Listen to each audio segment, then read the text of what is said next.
Voilà, bonjour à chacune et à chacun. Ça fait toujours un peu bizarre de voir l'église comme ça, en partie à distance et en partie en présence. Ce matin, je ne vais pas faire long, j'avais juste à cœur avec vous de partager un verset qui m'a beaucoup encouragé, qui se trouve, donc c'est dans le psaume 52, et c'est le verset 10, et on va le lire ensemble. Mais moi, je suis pareil à un olivier verdoyant dans la maison de Dieu. Je me confie dans la bonté de Dieu pour toujours et à perpétuité. Je te louerai toujours pour ce que tu as fait. Je veux espérer en ton nom, car tu es bon envers tes fidèles. Je trouvais qu'il était très encourageant, ce verset, où le psalmiste nous dit qu'il est pareil à un olivier verdoyant dans la maison de Dieu. On peut tous s'imaginer comme des oliviers verdoyants ce matin dans la maison de Dieu, qu'on soit ici ou ailleurs. Ce que je trouvais très beau aussi, c'est « je me confie dans la bonté de Dieu ». De vraiment prendre pied dans cette bonté qui émane du Seigneur pour toujours et à perpétuité, demeurer dans cette bonté du Seigneur. Le Seigneur est bon et on peut profiter de cette bonté qui est en lui.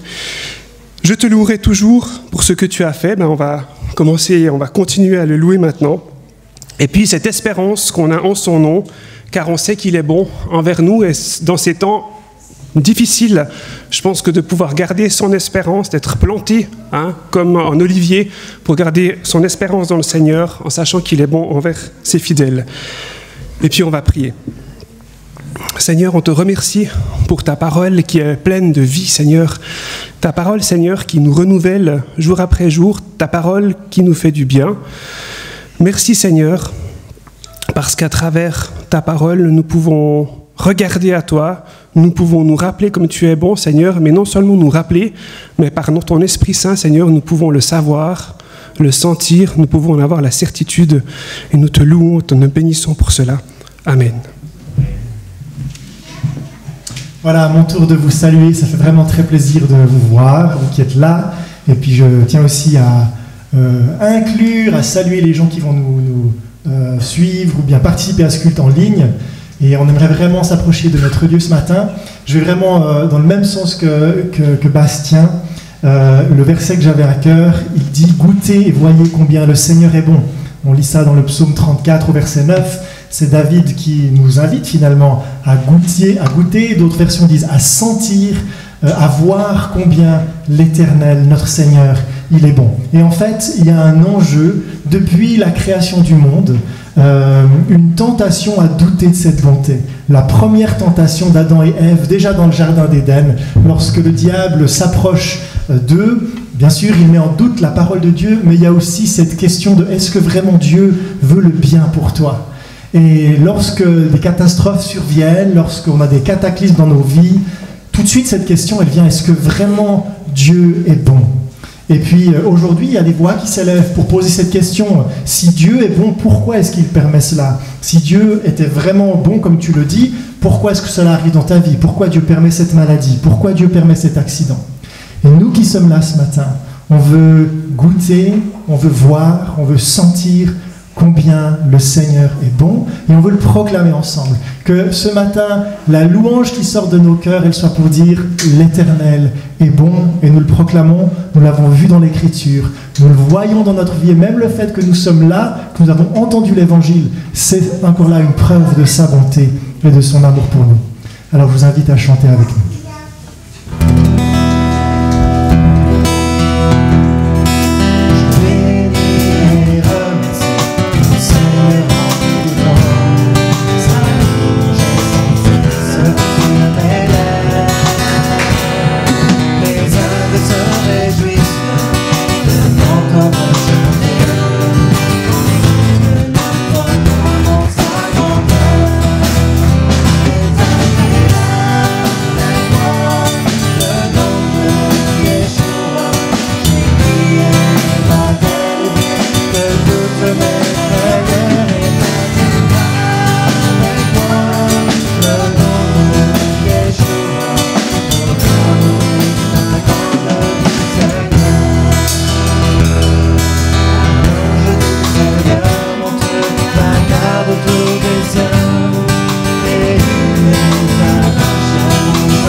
Je chanterai de tout cœur.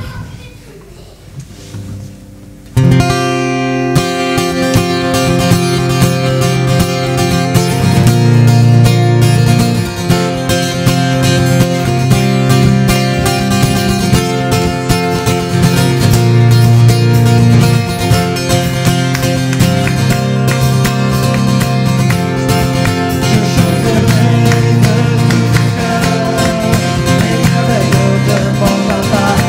le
et nous goûtons combien tu es bon.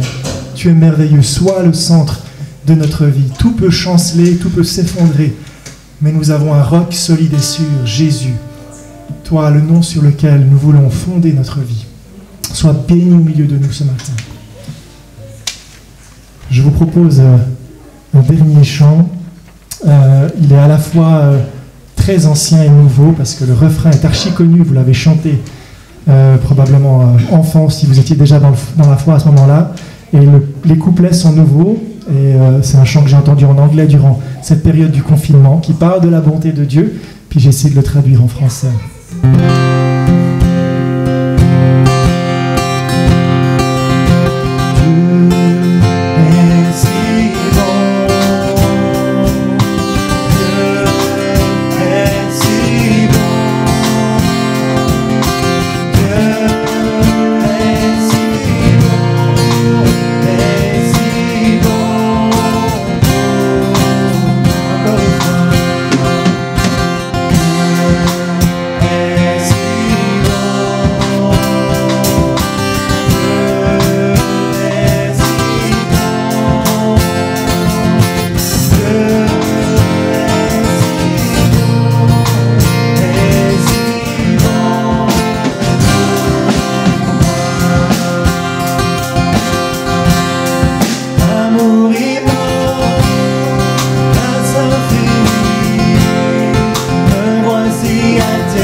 chemin vers le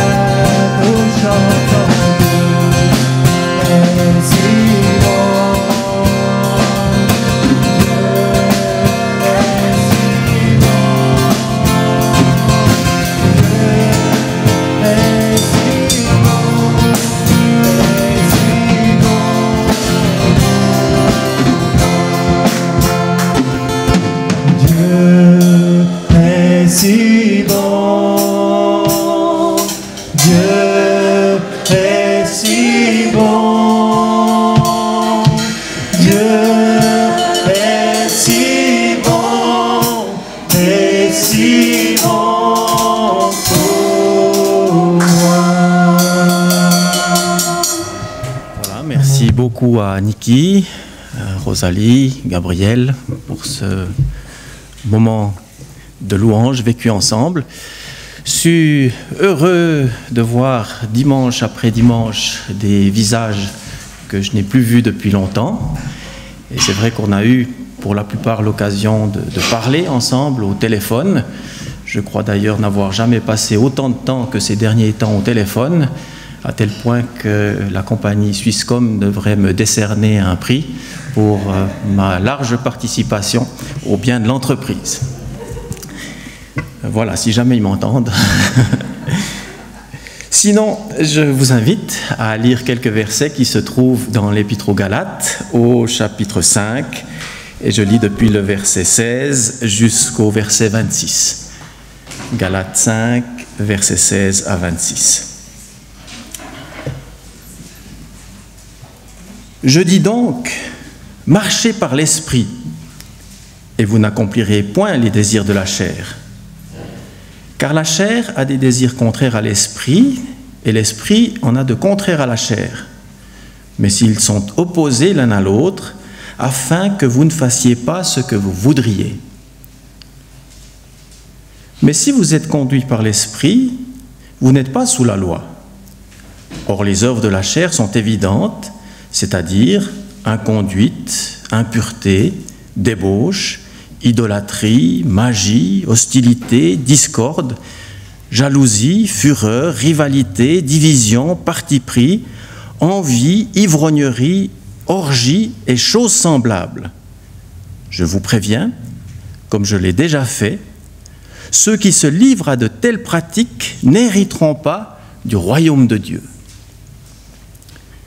Mais le fruit de l'esprit est amour, joie, paix, patience, bonté, bienveillance, fidélité, douceur et maîtrise de soi. La loi n'est pas contre de telles choses. Ceux qui sont à Jésus-Christ ont crucifié la chair avec ses passions et ses désirs. Si nous vivons par l'Esprit, marchons aussi par l'Esprit. Ne devenons pas vaniteux en nous provoquant les uns les autres, en nous portant envie les uns aux autres. Aujourd'hui, j'aimerais terminer la série de messages que j'ai commencé avec vous le dimanche de Pentecôte. La Pentecôte, c'est déjà loin, mais ce dimanche-là, nous avions commencé ensemble une série de messages sur le Saint-Esprit. En tant que chrétiens, nous croyons qu'il n'y a qu'un seul Dieu, mais nous croyons aussi que ce Dieu existe de toute éternité dans les personnes du Père, du Fils et du Saint-Esprit. Le Père est Dieu, le Fils est Dieu et le Saint-Esprit est Dieu. Et Dieu, par la bouche des prophètes, avait annoncé qu'un temps viendrait où il répandrait de son esprit sur les croyants. Et nous, aujourd'hui, nous avons le privilège de vivre dans ce temps-là. C'est-à-dire un temps où Dieu n'est pas confiné au ciel et nous sur la terre, mais il a fait sa demeure en nous, les croyants en Jésus, par son esprit. D'où un certain nombre d'enseignements dans le Nouveau Testament qui nous disent comment vivre en relation avec le Saint-Esprit. Et sur ce sujet, j'avais annoncé 4 messages, 2 qui contiennent des mises en garde, en l'occurrence « N'attristez pas le Saint-Esprit de Dieu », c'était le premier message de la série, et puis, peut-être plus grave encore, « N'éteignez pas l'Esprit », mais 2 messages aussi qui contiennent des encouragements, comme « Soyez remplis du Saint-Esprit », et puis, aujourd'hui, comme vous avez pu l'entendre dans ce texte, une exhortation à marcher selon l'Esprit. Au verset 25, vous avez pu entendre cette parole qui dit « Si nous vivons par l'Esprit, marchons aussi par l'Esprit ». Et vivre par l'Esprit, ça veut dire avoir reçu le Saint-Esprit et bénéficier de son action dans notre vie. Mais vous avez bien entendu, l'apôtre Paul ne dit pas « puisque nous vivons par l'Esprit », mais il dit « si nous vivons par l'Esprit ». Et j'aimerais qu'on puisse, pendant quelques instants, nous arrêter sur ceci. Parce que si Paul dit les choses ainsi, c'est qu'il laisse entendre qu'il y aurait une autre manière de vivre, un autre mode de vie que de vivre par l'Esprit. Et en effet, dans notre texte, Paul laisse clairement entendre que nous pouvons vivre par l'Esprit, ce qui est l'option recommandée, mais nous pouvons également vivre par la chair. Et ici, il ne faut pas comprendre le mot chair dans le sens du corps.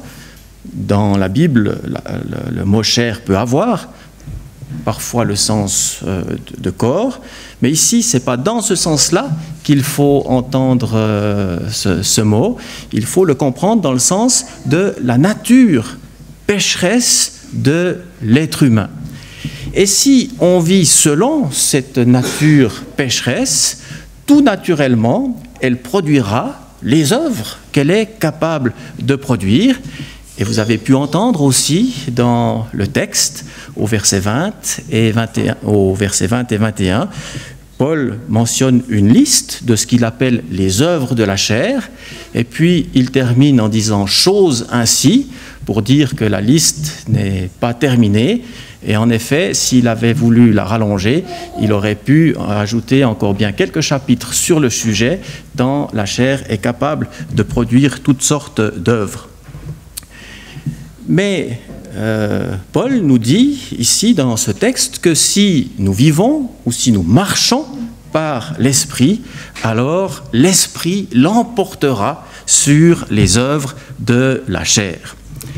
Et en fait, la chair et l'esprit sont tout simplement de deux natures différentes.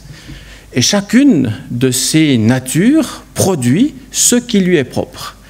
Exactement de la même manière que ce qui se passe dans la nature. Dans le jardin qui est à côté de la maison où j'habite, il y a des pommiers, il y a des poiriers, et puis il y a un prunier. Mais je n'ai jamais jusqu'à aujourd'hui trouvé des poires sur le pommier, ni des pommes sur le prunier. Ce n'est jamais arrivé pour une raison très simple, c'est que ces arbres produisent tout simplement les fruits qui sont conformes à leur nature, à ce qu'ils sont capables de produire, et il en est exactement de même pour ce qui concerne la chair et l'esprit. L'un et l'autre produisent ce qui est propre à leur nature.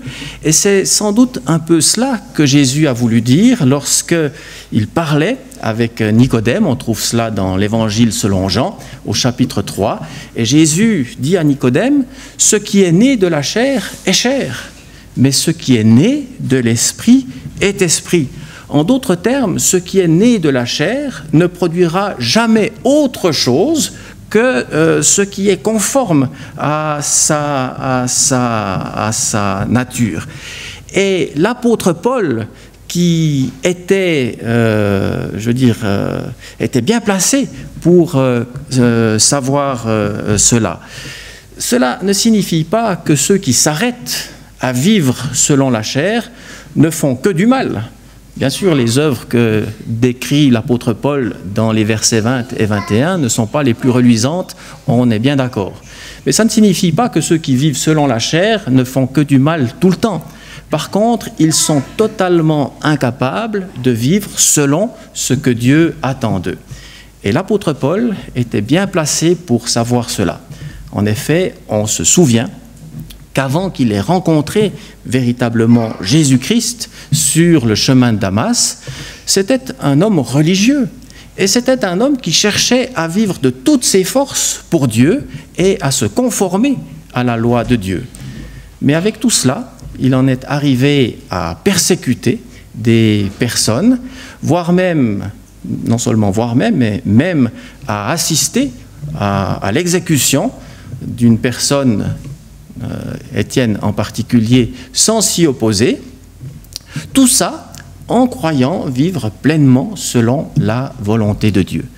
Et il a compris par la suite que tout cela était dans le fond que le résultat en fait de sa nature humaine et que, comme il le dit dans l'Épître aux Romains, la chair ne se soumet pas à la volonté de Dieu et quand bien même elle le voudrait, elle n'y arriverait pas. C'est pas dans ses possibilités, c'est pas dans ses capacités.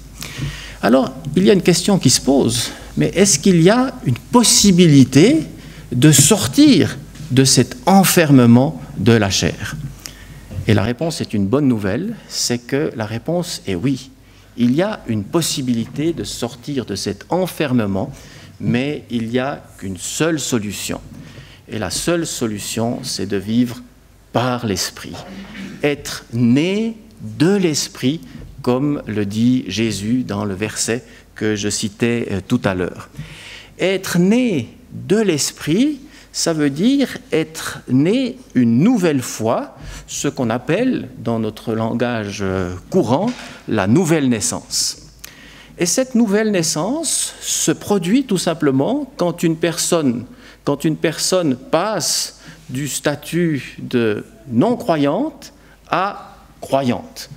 Ou alors, lorsqu'elle passe d'une foi, d'une croyance par tradition, à une expérience, une croyance par expérience, comme l'a vécu l'apôtre Paul sur le chemin de Damas.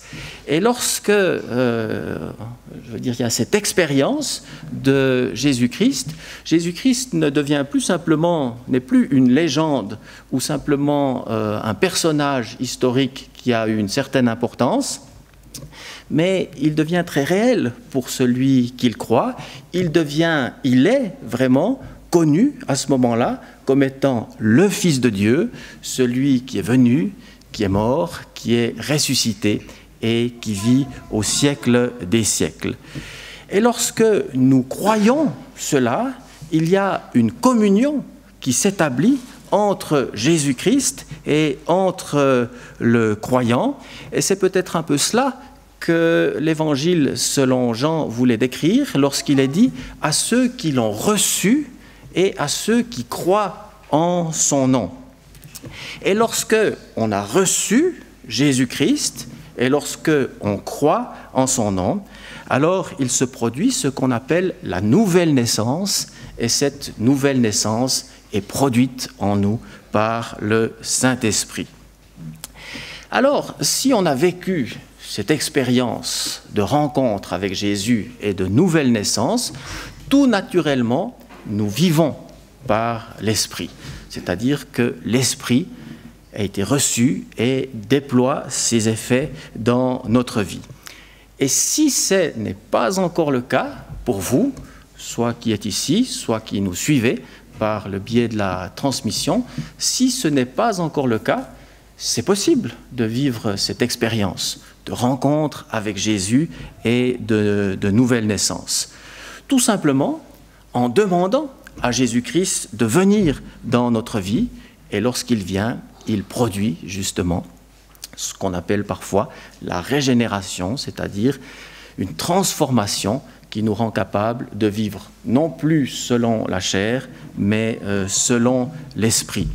Dans l'Apocalypse, Jésus dit ceci, « Voici, je me tiens à la porte et je frappe. Si quelqu'un entend ma voix et ouvre la porte, j'entrerai chez lui, je souperai avec lui et lui avec moi. » Et une simple prière de type « Seigneur, viens dans ma vie », mais dite alors d'un cœur sincère, peut littéralement changer le cours de notre existence, à savoir, dans le cas particulier, nous permettre de vivre non plus selon la chair, mais selon l'Esprit. Et comme je le disais tout à l'heure, une fois qu'on a rencontré Jésus, alors on peut vivre cette expérience de vivre par l'Esprit. Mais attention, lorsqu'on vit par l'Esprit, comme le dit l'apôtre Paul, cela ne fait pas de nous des sortes de robots qui fonctionnent automatiquement à quelques impulsions de l'esprit. Et vous avez bien entendu, dans notre texte, Paul ne dit pas « vivons par l'esprit, point ». Mais il dit « si nous vivons », on a eu l'occasion de s'arrêter là-dessus, « si nous vivons par l'esprit, marchons aussi par l'esprit ». Cela signifie que du moment que nous avons reçu l'esprit, que nous avons la possibilité, que nous vivons par l'esprit, il y a encore quelque chose de l'ordre de la décision personnelle pour marcher selon l'esprit, quelque chose qui est de l'ordre de la volonté. Alors certes, une volonté qui a été visitée et qui est sanctifiée par le Saint-Esprit et qui est capable de prendre de cette décision, mais ce qu'il faut savoir, c'est que l'Esprit ne marche pas à notre place. Il nous habite, il produit son œuvre en nous, mais il ne marche pas. Quand je lève le bras, ce n'est pas le Saint-Esprit, n'est-ce pas, qui lève le bras en moi, c'est bien moi qui lève le bras, et c'est la même chose lorsqu'il s'agit de marcher.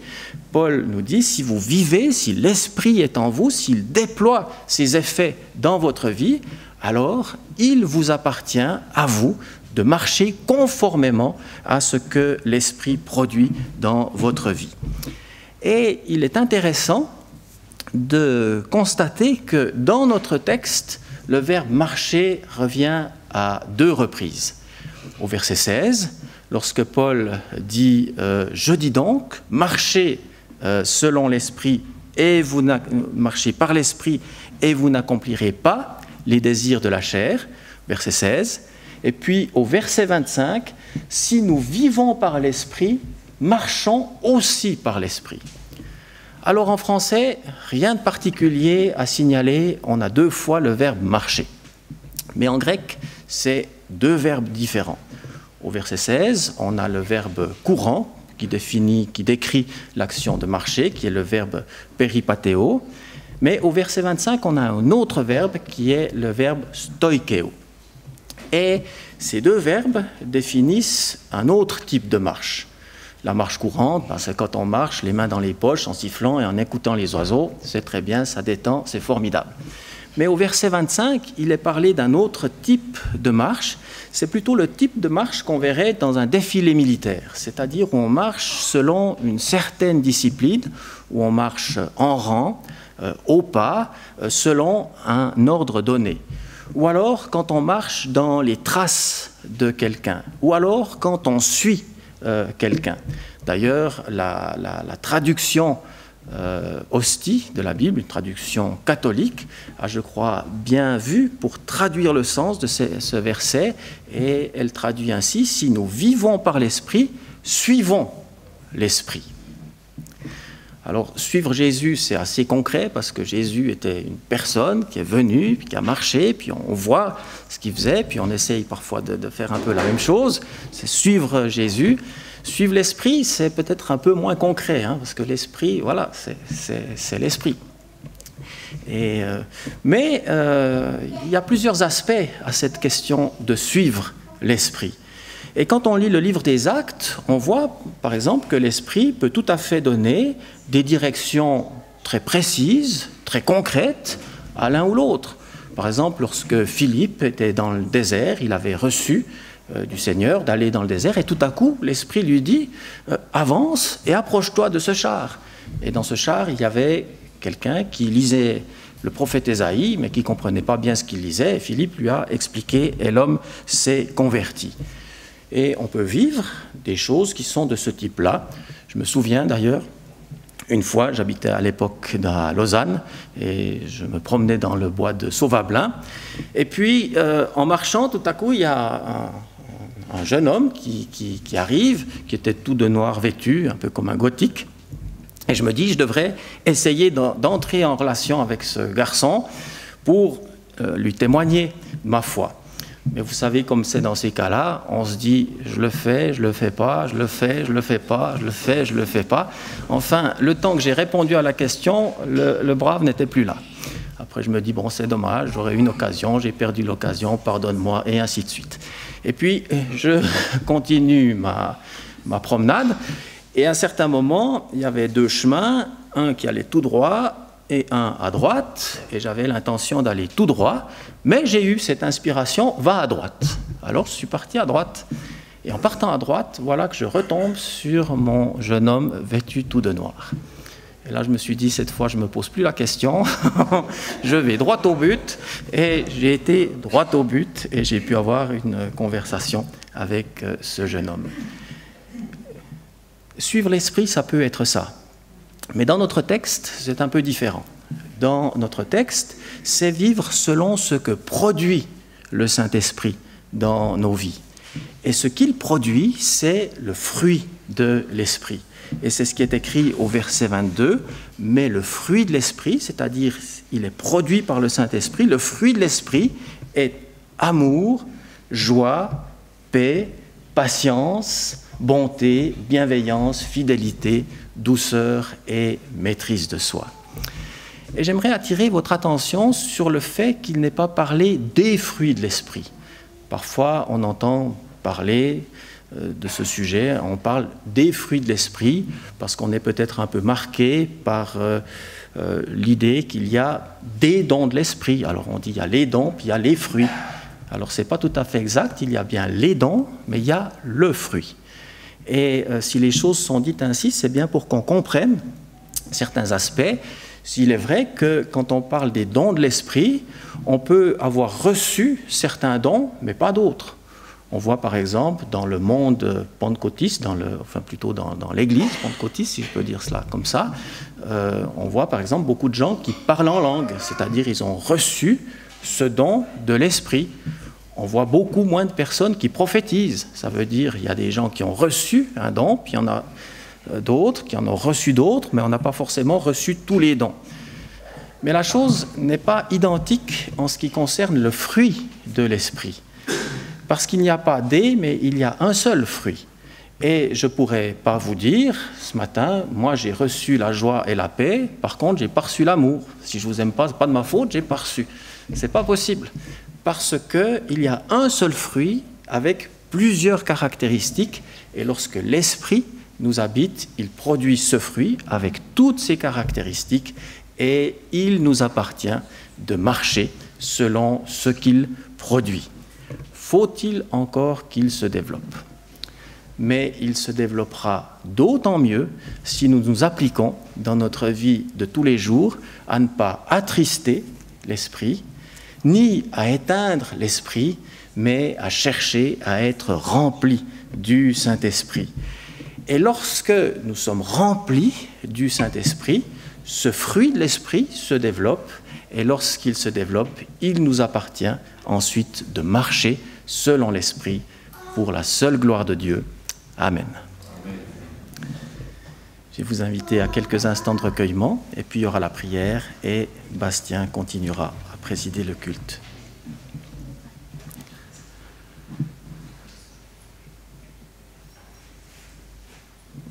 Seigneur, nous voulons bénir ton nom. Nous voulons bénir ton nom parce que dans les temps anciens, tu as fait des promesses. Et l'une de ces promesses, c'est qu'un jour, tu répandrais de ton esprit sur toute chair. Et aujourd'hui, nous avons ce privilège extraordinaire de pouvoir te connaître, mais non seulement te connaître un peu de loin, mais d'être dans cette communion avec toi par le Saint-Esprit. Il nous est dit qu'en Jésus-Christ, nous avons tous accès auprès du Père dans un même esprit. Et nous te bénissons, Seigneur, parce que cet esprit agit dans nos vies. Il nous habite, nous sommes cette habitation de Dieu en esprit. Que tu puisses nous donner, Seigneur, non seulement de vivre et de bénéficier de cette action, mais encore de pouvoir marcher selon ce que l'esprit produit. C'est ainsi que nous pouvons être tes témoins, c'est ainsi que nous pouvons vivre pour la gloire de ton nom. Que tu sois glorifié au milieu de nous. Amen. Voilà, merci beaucoup Fernand pour ce message très inspirant. Je ne sais pas comment c'est chez vous à la maison, mais chez moi à la maison, j'ai un plat de fruits qui est dans ma cuisine et je m'applique à essayer de respecter ce qu'on nous enseigne depuis maintenant un moment, manger 5 fruits et légumes par jour. Alors je réfléchissais à ça en même temps que Fernand prêchait avant. Et il parlait de ces deux verbes, dont le verbe stoïquer, je crois que c'est ça qui est plutôt l'ordre d'une discipline. Et puis c'est une discipline de manger ces 5 fruits et légumes par jour pour certains. Et je réfléchissais à cette image et je me disais, si on relit le texte que Fernand nous a proposé ce matin, mais le fruit de l'esprit, c'est l'amour, la joie, la paix, la patience, la bonté, la bienveillance, la foi, la douceur, la maîtrise de soi.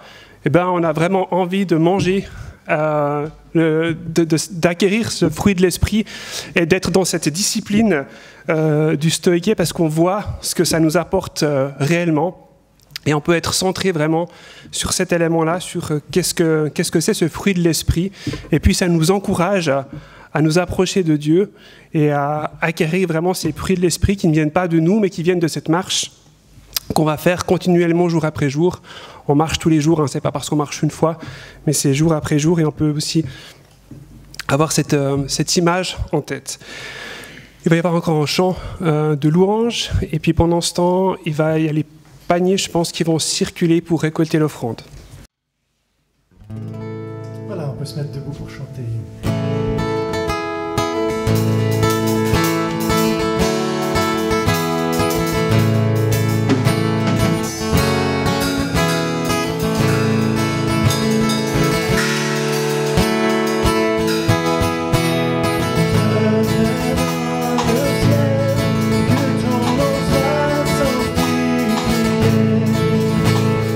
Ton royaume revienne, que vous l'offrez.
Ok, on va arriver au temps des annonces. Et puis Niki a des annonces, puis je crois Fernand aussi aura des annonces où il a transmis à Niki. Je ne sais pas exactement. Voilà, donc les annonces de la semaine. Durant cette période estivale, il y a une réunion de prière ici le mardi soir à 20h. Donc soyez les bienvenus ici à 20h. Et puis les cultes continuent, donc toujours 2 cultes, dimanche prochain aussi, à 9h ou à 10h30. Et puis, on aura un service de baptême. L'Église aura un service de baptême, comme c'est la coutume en été. Tout ne s'arrête pas, malgré la situation particulière. Donc, ce service de baptême aura lieu le 30 août. Et puis, les personnes qui sont intéressées sont priées de s'adresser directement à Fernand ou bien à Monique. Si vous connaissez aussi quelqu'un dans votre entourage qui n'est peut-être pas là ce matin, merci de transmettre cette information qu'on aura un service de baptême et puis donc il y aura un cours de préparation qui sera organisé sur le mois d'août.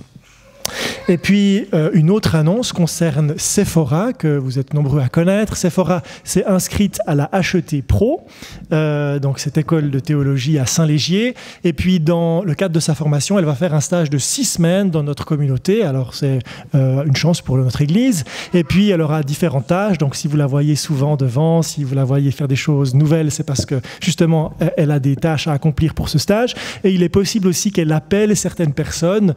Une des tâches que font Fernand et Monique, c'est d'appeler les gens de la communauté pour prendre des nouvelles, et puis on va aussi lui demander d'appeler quelques personnes. Donc merci de bien la recevoir et ne soyez pas étonnés si tout à coup elle essaye de vous joindre. Voilà, je crois que c'est tout.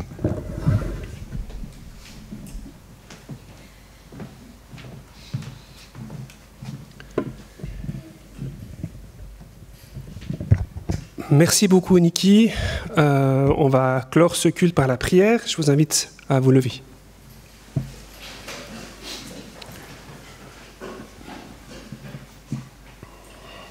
Seigneur, nous sommes reconnaissants de nous être retrouvés ce matin de manière un peu particulière, à distance ou ici en présence ensemble. Nous sommes reconnaissants pour ce message, Seigneur, de lire dans ta parole, de relire, de redécouvrir, Seigneur, le fruit de l'Esprit. Et Seigneur, quand on lit ces fruits de l'Esprit, on est reconnaissant, Seigneur, et on se rend compte aussi de ce privilège qu'on a de pouvoir te connaître. Et on te prie, Seigneur, qu'on puisse marcher jour après jour pour acquérir ce fruit de l'Esprit, qu'on puisse le voir, Seigneur, en nous, dans les autres aussi, que ce fruit de l'Esprit, Seigneur, il vient de toi, Seigneur, et que on puisse t'honorer, Seigneur, en les pratiquant jour après jour. On te remet chacune et chacun avec, Seigneur, nos joies, avec nos peines, Seigneur, avec nos espoirs, les choses qui sont plus difficiles, mais on veut marcher avec toi, Seigneur, en sachant que si on marche avec toi, eh bien, tu nous honores, Seigneur, et comme on a pu le lire ce matin, on est reconnaissant pour ce que tu mets en nous, pour ce que tu nous permets de vivre en toi. Amen. Bon dimanche à chacune et à chacun.